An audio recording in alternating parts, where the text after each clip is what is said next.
గురుభ్యో నమః. శ్రీ మహాగణాధిపతయే నమః. శ్రీ సరస్వత్యై నమః. భక్తులారా, వ్యాసప్రోక్త మహాభారత ఇతిహాసం యథాతథంగా చెప్పుకున్నాం. ప్రతి శ్లోకం దాని అర్థం.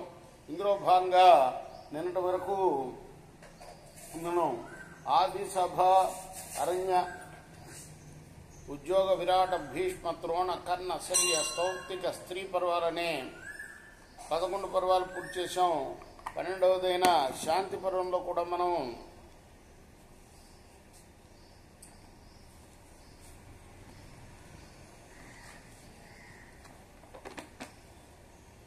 నూట 73 అధ్యాయాలు పూర్తి చేశాం. ఈ రోజున 174వ అధ్యాయం చెప్పుకుందాం. చెప్పుకునే ముందు ప్రారంభించే ముందు వ్యాస భగవాన్ని ప్రార్థన చేసుకుందాం. వ్యాసాయ విష్ణురూపాయ వ్యాసరూపాయ విష్ణవే నమో వై బ్రహ్మనిదయే వాసిష్ఠాయ నమో నమః. నారాయణం నమస్కృత్య నరం చైవ నరోత్తమం దేవీం సరస్వతిం వ్యాసం తతో జయముదీరయే.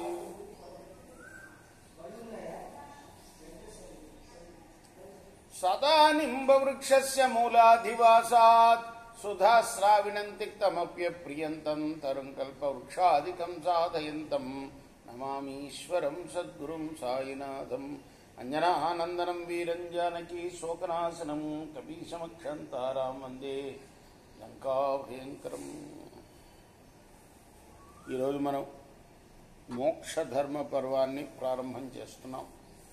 100 ఉపపర్వాలు ఉన్నాయి. 18 మహాపర్వాల్లో 100 ఉపపర్వాల్లో మోక్షధర్మ పర్వం ప్రారంభం చేస్తున్నాం మనం. యుధిష్ఠిర ఉవాచ ధర్మా పితామహేనోక్త రాజధర్మాశ్రితా శుభా ధర్మమాశ్రమిణాం శ్రేష్టం వక్తుమర్హసి పార్థివ. మహారాజా, పితామహ, పార్థివ అంటే ఈ పృథ్వీని ఏలేవాడా అని. పార్థివ అంటే, ఓ పార్థివ అంటే భీష్ముడిదే రాజ్యం నిజానికి. ధర్మరాజు పరిస్థితుల రీత్యా మహారాజు అయ్యాడు, కానీ భీష్ముడిదే మహారాజ్యం కాబట్టి పార్థివాన్ని సంబోధిస్తూ భీష్ముడిని ధర్మరాజు అడుగుతున్నాడు. ఇంతవరకు రాజధర్మానికి సంబంధించిన ఉత్తమ ధర్మాలని మీరు బోధించారు. ఇక వేర్వేరు ఆశ్రమవాసులకు సంబంధించిన శ్రేష్ఠ ధర్మాలు చెప్పవలసింది. భీష్మ ఉవాచ సర్వత్ర విహితో ధర్మః స్వర్గ్యః సత్యఫలం తపః బహుద్వారస్య ధర్మస్య నేహాస్తి విఫలాక్రియ. భీష్ముడు వారు చెప్పడం ప్రారంభించారు. స్వర్గ సాధకమై సత్యఫలహేతువైన తపస్సే అంతటా విధించబడిన ధర్మము. ధర్మానికి ద్వారాలు ఎన్నో ఉంటాయి. లోకంలో ఫలహీనమైన పని ఏదీ లేదు.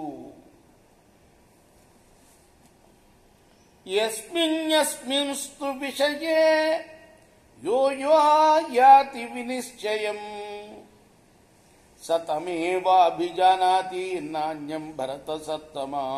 ఓ భరత శ్రేష్ఠ, ధర్మరాజా, ఏ విషయంలో ఎవరికి విశ్వాసం కలుగుతుందో దాన్నే ఆ వ్యక్తి కర్తవ్యంగా భావిస్తాడు. యథా యథా చ పర్యేతి లోకతంత్రమసారవత్ తథా తథా విరాగోత్ర జాయతే నాత్ర సంశయః. మనిషికి ఏ రీతిగా సాంసారిక విషయాలపై సారహీనాలనే భావన కలుగుతుందో ఆ క్రమంలోనే వాటిపై వైరాగ్యం కూడా కలుగుతుంది. ఇది నిస్సంశయం. ఏవం వ్యవసితే లోకే బహుదోషే యుధిష్ఠిర ఆత్మమోక్ష నిమిత్తం వయ్యతే తమతిమాన్ నరః. ఈ విధంగా బహుదోషభూయిష్టమైన ఈ లోకాన్ని అవగతం చేసుకుని బుద్ధిమంతుడైన వాళ్ళు తాను ముక్తిని పొందడానికై ప్రయత్నం చేయాలి. అంటే మానవ జన్మ ముక్తి పొందడం కోసం సాధకం అని గ్రహించాలి. మెల్లమెల్లగా ఈ లోకాన్నంతా బహుదోష భూయిష్టమైంది అని తెలుసుకొని వైరాగ్యం పొంది విరాగాన్ని, అనురాగం విరాగం అని రెండు పేర్లు ఉన్నాయి. అనురాగం అంటే ఆసక్తి చూపటం. భగవద్గీత మాత్రం ఆసక్తి చూపొద్దనే చెప్తుంది. కర్తవ్యాన్ని నిర్వహించు, దానిపై కోరిక జోడించకు. విరాగం కలిగి ఉండాలి మనిషి ఎప్పుడు కూడా, అనురాగంతో ఉండకూడదు అని చెప్తుంది. అప్పుడే ముక్తికి దగ్గర అవుతాడు. మానవ జన్మ దానికి ఇక్కడి నుంచే టికెట్, ఇంకెక్కడి నుంచి లేదు టికెట్ ముక్తికి.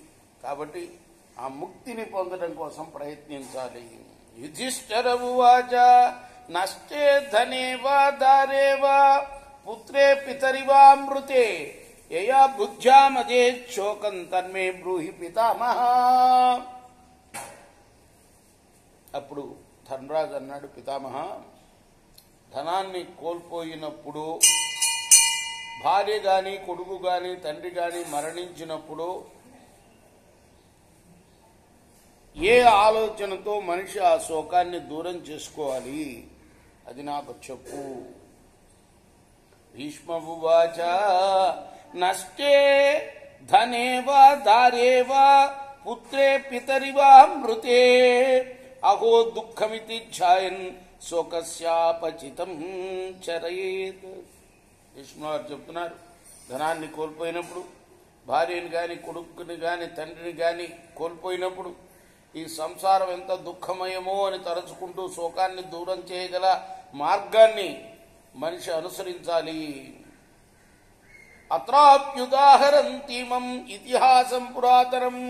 ప్రతిదానికి పురాతనమైన ఇతిహాసం ఒకటి చెప్తాడు భీష్ముడు తను చెప్పిన దానికి ఆధారంగా. యథా సేవజితం విప్రః కస్య జేచ్ఛా బ్రవీత్ సుహృత్. ఈ విషయంలో మంచి మనసు గల ఒక బ్రాహ్మణుడు సేనజిత్తు దగ్గరికి వచ్చి ఉపదేశించిన ప్రాచీన ఇతిహాసాన్ని పెద్దలు ప్రస్తావిస్తూ ఉంటారయ్యా, విను. పుత్ర శోకాభిసంతప్తం రాజానాం శోక విహ్వలం విషన్న మనసం దృష్ట్వా విప్రో వచనం అబ్రవీత్.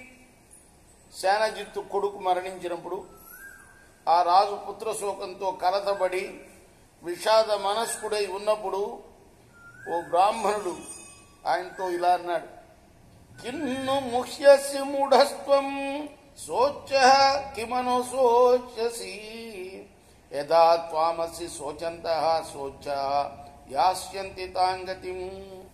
నువ్వు మూఢుడవై మోహంలో ఎందుకు పడతావు రాజా?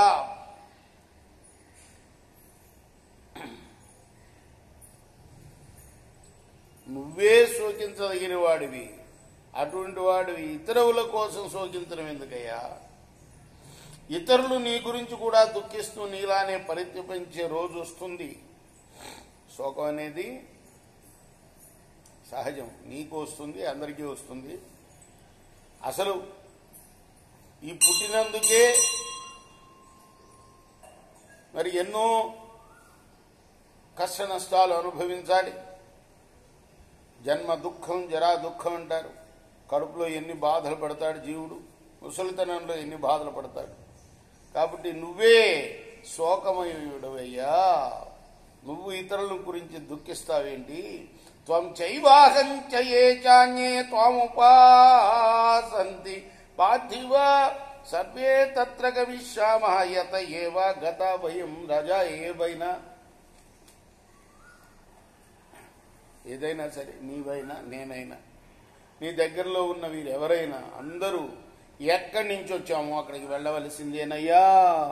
సేనజిదువాచ కా బుద్ధి కిం తపో విప్ర కహ సమాధిస్తపోధర కిం జ్ఞానం కిం శృతం చైవ యత్ప్రాప్యన్న విషీదసి. అప్పుడు ఆ సేనజిత్తు మహారాజు అన్నాడు, ఓ బ్రాహ్మణోత్తమ తపోధన, నువ్వు ఏ విధమైన విషాదాన్ని పొందకుండా ఉండటానికి కారణమైన బుద్ధి ఏదో చెప్పు, తపస్సు ఏదో చెప్పు, సమాధి ఏదో చెప్పు, జ్ఞానం అంటే ఏమిటో చెప్పు, శాస్త్రం ఏపాటిదో చెప్పు. బ్రాహ్మణ భువాచ పశ్య భూతాని దుఃఖేన వ్యతిషిత్తాని సర్వశః ఉత్తమాధమమధ్యాని తేషు తేష్విహ కర్మసు. బ్రాహ్మణుడు చెప్తున్నాడు, చూడు, ఈ లోకంలో ఉత్తములైన, మధ్యములైన, అధములైన ప్రాణులు ఆయా కర్మల్లో చిక్కుకొని దుఃఖగ్రస్తులు అవుతూనే ఉన్నారయ్యా. ఆత్మాపి చాయన్న మమ మను సర్వా పృథివీ మమ. ఆత్మాపి చాయన్న మమ సర్వా పృథివీ మమ యథా మమ తథాన్యేషాం ఇతి చించనమే వ్యథ. ఏతాం బుద్ధిమహం ప్రాప్య న ప్రహృష్యే న చ వ్యధే. ఈ శరీరం నాది కాదు, ఈ భూమి అంతా కూడా నాది కాదు, ఇవన్నీ నావైనట్లే ఇతరులవి కూడాను. ఈ రకంగా ఆలోచిస్తాను కాబట్టి నాకు వ్యధ లేదయ్యా. ఈ నిర్ణయం వల్ల నాకు ఆనందం లేదు, దుఃఖము లేదు. యథా కాశ్చంచ కాశ్చంచ సమేయాతాం మహోదధౌ సమేచ్ఛ చ వ్యపేయాతాం తద్వద్భూత సమాగమ. మహాసముద్రంలో తేలియాడే రెండు కట్టెలు అప్పుడప్పుడు కలుస్తూ ఉంటాయి, మళ్ళీ విడిపోతూ ఉంటాయి. ప్రాణుల కలయిక కూడా అటువంటిదేనయ్యా. ఏవం పుత్రాశ్చ పౌత్రాశ్చ జ్ఞాతయో బాంధవాస్తథా తేషాం స్నేహో న కర్తవ్య విప్రయోగో ధ్రువో హితై. పుత్రులు, పౌత్రులు, దాయాదులు, బంధువులు అంతా కూడా ఇలానే కలుస్తూ ఉంటారు, విడిపోతూ ఉంటారు. వాళ్లతో స్నేహాన్ని పెంచుకోకూడదు, వాళ్లతో వియోగం తప్పదు కదా. ఆదర్శనాదాపతితః పునశ్చాదర్శనం గతః నత్వాసో వేదనత్వం తం కః సన్ కిమనుశోచసి. అజ్ఞాతంలో నుంచి వచ్చాడు, మళ్ళీ నీ కొడుకు అజ్ఞాతంలోకి వెళ్ళిపోయాడు. అతను నిన్నెరగడు, నువ్వు అతన్ని ఎరగవు. అతనికి ఏమవుతావని నువ్వు దుఃఖపడుతున్నావయ్యా. తృష్ణార్తి ప్రభవం దుఃఖం దుఃఖార్తి ప్రభవం సుఖం సుఖాత్ సంజాయతే దుఃఖం దుఃఖమేవం పునః పునః. సంసార తృష్ణల వల్ల, తృష్ణ అంటే కోరిక, సంసారంలో మనం కోరికల బారిన పడితే దుఃఖం కలుగుతుంది. బుద్ధుడు కూడా ఎన్నో సంవత్సరాలు తపస్సు చేసి కనుక్కున్నది ఇదే. దుఃఖ వినాశమే సుఖం. సుఖాల్లో నుండి మరల దుఃఖం కలుగుతుంది. ఈ రీతిగా మాటి మాటికి దుఃఖం కలుగుతూనే ఉంటుందయ్యా.